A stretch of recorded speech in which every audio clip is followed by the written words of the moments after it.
Cette vidéo, mes amis, j'aimerais la dédier de tout cœur à Chéri, Ariel et Kfir, cette famille qui a été déracinée, qui a été maltraitée pour finalement être retrouvée sans vie. Cette mobilisation que finalement tout le peuple juif a eue pour cette famille m'a donné envie ce soir, jour d'une profonde tristesse, jour où nous les avons accompagnés à leur dernière demeure, eh bien, de leur dédicacer ces quelques paroles de Torah. Très souvent dans la vie, on se demande pourquoi la bénédiction n'est pas là. Très souvent dans la vie, on se demande pourquoi est-ce que Dieu ne nous a pas encore amené ce que nous aimerions avoir dans notre vie.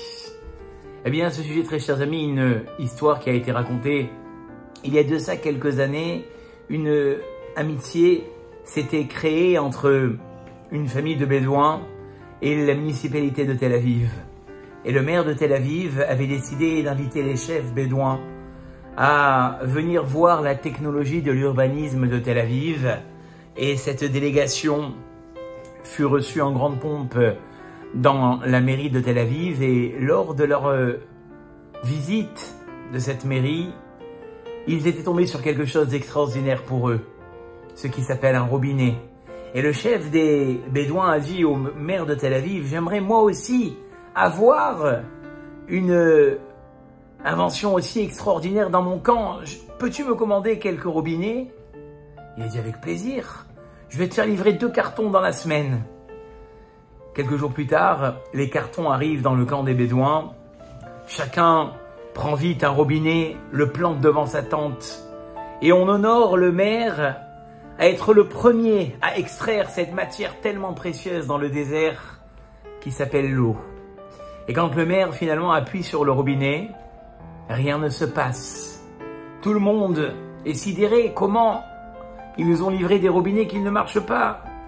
Et de suite, le chef des Bédouins appelle le maire et lui dit « Mais je comprends pas, qu'est-ce que tu m'as fait? C'est une honte qui vient d'arriver dans le camp. Personne n'a pu recevoir de l'eau, aucun robinet ne marche. » Le maire prend ses voitures, se rend de suite dans le camp et quand il voit ce qu'il s'était passé, il ne peut que éclater de rire en expliquant au chef des Bédouins que finalement, ces robinets ne pouvaient pas marcher s'ils n'avaient pas été relayés à tout un système de tuyauterie. L'eau ne peut pas descendre. Eh bien, un Rav a dit, Akadosh Baruch Hu, Dieu nous prévoit toute l'année de multiples et multiples bénédictions.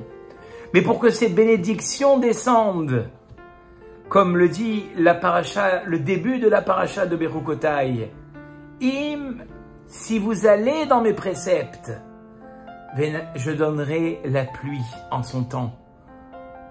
Pour pouvoir avoir la bénédiction, très chers amis, cela paraît très facile à dire et simple à écouter, il faut faire quelque chose.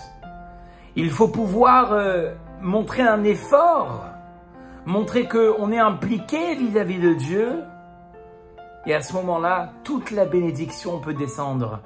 Le système de tuyauterie des bénédictions, très chers amis, ce n'est uniquement si nous avons fait des efforts pour que toute cette bénédiction qui est enfouie pour nous descende dans le monde. Et j'ai vu une allusion dans le Passouk. Le Passouk nous dit « Kabel rinat amecha sagevenu ta'arenu nora ». Dans le Hana Bekoach, eh bien, il est dit « Accepte la prière de ton peuple ». Quelles sont les premières lettres de Kabel rinat amecha? Kera. Kouf resh ayin. Si tu as su déchirer, c'est quoi déchirer? C'est enlever cet écran finalement, qui est le manque de tes efforts vis-à-vis de Dieu. Alors à ce moment-là, Dieu acceptera tes tfilotes. Si nous n'avons pas fait d'efforts, eh bien, nous ne pourrons pas récolter ces efforts. C'est ce qui est écrit dans le verset, ceux qui ont semé dans les pleurs récolteront dans la joie. Eh bien, je terminerai en disant que ceux qui aujourd'hui, le peuple juif, la famille Bibas, qui s'est réunie dans les pleurs, que Dieu fasse qu'ils puissent très très rapidement se réunir dans la joie pour fêter la venue du Mashiach et le retour de tous nos disparus. Je vous dis à très très bientôt pour un nouveau Selfie Torah.